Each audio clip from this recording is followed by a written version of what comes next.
तलहा ने तूबा को खुद से अलग किया और तूबा से कहने लगा, क्या मतलब है तुम्हारा? तुम यहाँ पर खड़ी हुई थी छत की दीवार पर, अगर मैं वक्त पर ना आता तो शायद तुम यहाँ से छलांग भी लगा देती तूबा। तलहा गुस्से से बोला था तो तूबा सफाई देने लगी, मुझे सच में नहीं मालूम तलहा मैं यहाँ कैसे आई। महर ने तलहा को मुखातिब किया और आराम से बात करने का इशारा दिया, क्योंकि महर समझ चुकी थी कि तूबा खुद के होश में नहीं थी और यहाँ पर वो किसी और के वश में होकर ही इस दीवार पर चढ़ी होगी। इस बार वो फिर से नाकामयाब हो गया था, कुछ भी वो कर नहीं पाया था और फिर से अपनी सारी कोशिशों में, मंसूबों में वो नाकाम हो चुका था और उसे उसकी नाकामयाबी तेज दिला रही थी और ज्यादा गुस्सा दिला रही थी। महर ने उसके बाद तूबा को तसल्ली दी और उसे पानी पिलाया और उसके बाद महर ने उसे पूछा, अब बताओ मुझे तसल्ली से, आखिर हुआ क्या था और कैसे तुम यहाँ तक पहुँची? तुम्हें कुछ याद भी है या नहीं याद है? सब कुछ मुझे बताओ तूबा ने लेकिन एक ही जवाब दिया, देखो महर मुझे कुछ भी याद नहीं है। और उसने अपना सर थाम लिया और वो सोचने लगी कि आखिर ये सब हुआ कैसे। तो महर ने बोला, ठीक है मैं तुम्हें बताती हूँ जो मैंने देखा था। तूबा, हम सब लोग पूरे घर वाले साथ में बैठे हुए थे और तुम भी और तलहा भी दोनों साथ में बैठे हुए थे। अचानक तुम्हें पता नहीं क्या हुआ कि तुम अचानक उठकर सीढ़ियों की जानिब चलने लगी और तुम सीढ़ियां चढ़ते चढ़ते सीधे छत पर आ गई। जब हम लोग यानी कि तलहा और मैं तुम्हें जाते हुए देखे तो हम भी खड़े हुए और मैंने तलहा से कहा, चलो ऊपर चलकर ही हम भी चाय पी लेंगे। और मैं चाय की ट्रे और तलहा तुम्हारे पीछे पीछे आने लगे। तभी हमने ऊपर आकर देखा कि तुम छत की दीवार पर चढ़ी हुई हो और छत की दीवार पर ऐसे खड़ी हुई हो जैसे तुम थोड़ी ही देर में फलांग मारने वाली हो। और तूबा, तलहा सच कह रहा है, अगर वो तुम्हें ना खींचता तो शायद तुम आज इस दुनिया में नहीं होती। तुम छलांग लगा देती छत से और तुम छत से कूदने वाली थी कि तलहा सही मौके पर आकर तुम्हें खींच लेता है और अपने सीने से उसने लगा लिया। तभी तूबा को रोना आ गया ये सब बात सुनकर और वो कहने लगी, महर यार मुझे कुछ क्यों नहीं याद है, आखिर मैंने क्या किया मुझे क्यों नहीं मालूम है और मैं कैसे छत पर कूदने के लिए चले गई। तभी अचानक महर की नजर तूबा के हाथ पर पड़ी। तूबा, तुम्हारा वो धागा कहाँ है? महर ने जब उसका हाथ खाली देखा तो बहुत परेशान हुई और परेशानी से उसने पूछा था। तभी तूबा फौरन बोली, वो तलहा ने जिद करी और उतार लिया मेरे हाथ से। तभी महर को गुस्सा आया और महर ने खामोश बैठे तलहा से पूछा, तलहा तुमने वो धागा क्यों उतारा? तुम्हें आखिर क्या तकलीफ थी उस धागे से? तलहा अब और ज्यादा गुस्से में आ चुका था। पहले ही वो इस हादसे से बहुत ज्यादा चिढ़ा हुआ था। तभी महर ने भी उस धागे का जिक्र किया जिसकी वजह से वो तूबा से भी बहसबाजियां कर चुका था और तूबा से जान करके उसने वो धागा उतरवा भी लिया था।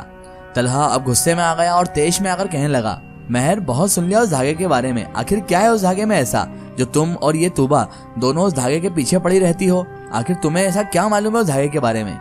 तलहा ने जैसे ही पूछा तो महर ने तूबा की तरफ देखा जो रो रही थी और महर ने तलहा को पूरा वाकया सुना दिया कि किस तरह से उस जिन्नात से हिफाजत के लिए तूबा की कलाई पर वो धागा बंधा हुआ था। जब तलहा को सारी बातें बताई गई तो तलहा इन दोनों पर हंसते हुए बोलने लगा, तुम दोनों पागल हो क्या? ऐसा कुछ भी नहीं होता, ये जिन्नात वन्नात कुछ भी नहीं होते, ये सब हमारा वहम है और कहानियां हैं ये। तलहा को क्योंकि यकीन नहीं आ रहा था और वो इन सब चीजों को मानता भी नहीं था। महर ने उसे सफाई देते हुए कहा, देखो तलहा, हमें तुमसे झूठ बोलने का कोई शौक नहीं है और हम झूठ नहीं बोल रहे हैं। तुमने नहीं देखा अभी तूबा के साथ क्या हुआ था और ये क्या करने वाली थी? तलहा ये सब वाकयात देखकर हैरान तो था ही, लेकिन महर ने जैसे उस चीज के बारे में उसे वापस से बताया तो वो सोच में पड़ गया। वो इन बातों पर बिल्कुल भी यकीन नहीं कर रहा था और वो ऐसा सोच भी नहीं सकता था क्योंकि उसे इन सब चीजों पर बिल्कुल भी यकीन नहीं था। वो इन सब को महज किस्से कहानियां और वाकयात मानता था, लोगों की मनगढ़ंत कहानियां मानता था कि जिन जिन्नात सब वहम है और कुछ भी नहीं। उसके कुछ भी समझ में नहीं आ रहा था कि अब वो क्या सोचे और इन लोगों को क्या बोले। बहरहाल महर ने उससे पूछा, तलहा वो धागा अभी कहाँ है? तलहा ने कहा, वो मेरे पास ही रखा हुआ है। और उतना कहकर तलहा ने अपनी पॉकेट से वो धागा निकाला तो महर ने झट से उससे वो धागा ले लिया और कहा, इधर दो इसे। और धागा लेकर वापस से उसे तूबा की कलाई पर बांध दिया। अब इसे तुम भी तलहा गलती से भी मत खोलना। महर ने दोनों को सख्ती से समझाया तो उन दोनों ने इस बात में सर हिलाया और कहा, ठीक है हम इसे नहीं खोलेंगे। तलहा शर्मिंदा शर्मिंदा सा अब तूबा के सामने बैठा हुआ था। आई एम सॉरी, मैंने तुम पर गुस्सा किया, मुझे माफ कर दो तूबा। तूबा ने कहा, कोई बात नहीं, और सॉरी तो मुझे बोलना चाहिए, मैंने तुम लोगों को इतना परेशान कर दिया और खासकर तुम्हें तलहा। अपनी वजह से मैं बहुत लोगों को परेशान कर चुकी हूँ और अब तुम्हें भी कर रही हूँ। इतना कहकर तूबा ने उदास मुंह बनाया और अपना सर नीचे की जानिब झुका लिया। लेकिन तूबा तुम वहाँ पर पहुंची कैसे? तुम तो हमारे साथ बैठी हुई थी। तलहा का दिमाग अभी भी उसी बातों में अटका हुआ था। वो सोचने समझने की क्षमता कम कर चुका था और यही सोचे जा रहा था कि अगर जिन जिन्नात की बात सही है तो मेरी बीवी यानी कि तूबा तो बहुत ज्यादा खतरे में होगी फिर। तलहा ने जैसे ही उससे पूछा, तूबा कहने लगी, देखो मुझे कुछ भी नहीं पता कि मैं कैसे वहां पर पहुंची, कैसे छत पर चढ़ी। तूबा बहुत ज्यादा उलझन का शिकार थी। क्या वाकई मेहर ने जो भी कहा है तूबा वो सच है? तलहा ने अब तूबा से तस्दीक चाही थी कि तूबा उसे खुद बताए कि ये सब बातें बिल्कुल सच है। तभी तूबा ने इस बात में सर हिलाया और उसने जोर से गर्दन हिलाकर इस बात की तस्दीक कर दी कि वाकई में मेहर ने जिनजादे के बारे में जो कुछ भी बातें बताई है वो हकीकतन सच है। उफ, तलहा इतना कहकर झुंझला गया। तलहा, तुम मुझ पर गुस्सा मत करना, लेकिन मैं बहुत परेशान हूँ उससे, शादी से पहले ही।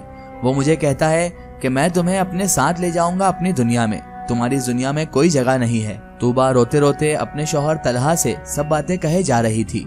तलहा ने उसे हिम्मत दिलाई और कहा, तूबा ऐसे कैसे कोई तुम्हें ले जाएगा मुझसे दूर? मैं तुम्हें कहीं नहीं जाने दूंगा, तुम फिक्र मत करो और टेंशन बिल्कुल दिमाग से हटा दो। तलहा ने इतना कहकर तूबा का माथा चूमा और उसे खुद में समा दिया, उसे गले लगा लिया।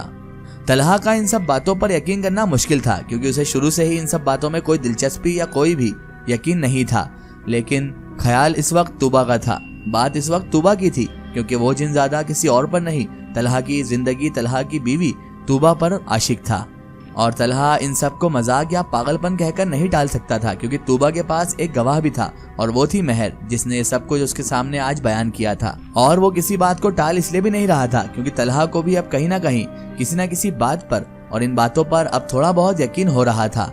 और तलहा को सिर्फ एक ही डर था, तूबा को खोने का, और वो तूबा को हरगिज खोना नहीं चाहता था। पता नहीं ये सब क्या हो रहा है, क्या वो सब वाकई में सच था जो तूबा ने कहा? क्या ऐसा भी कभी इस दुनिया में हो सकता है? क्या एक जिन्नात, एक जिनजादा एक इंसान के पीछे पड़ सकता है? वो मुझे अपने साथ ले जाएगा तलहा।